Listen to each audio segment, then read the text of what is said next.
Click on Windows icon and navigate to Microsoft Calendar application. On your left, click on the settings icon.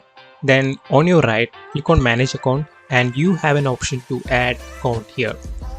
Now you have to select your Google account in the upcoming window. So select the Google option out there.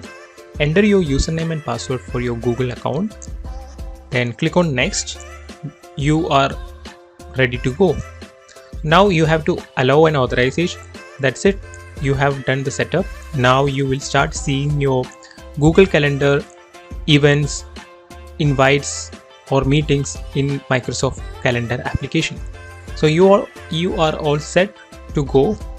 Wait for a while. It might take some time to process all the calendars, all the information from Google to Microsoft. So that's it. You can see it started loading one by one.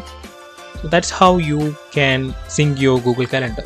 The same way you can integrate multiple, if you have multiple Google accounts, you can do the same as well. So that's a pretty straightforward solution for this. Thanks for watching the video. Don't forget to subscribe.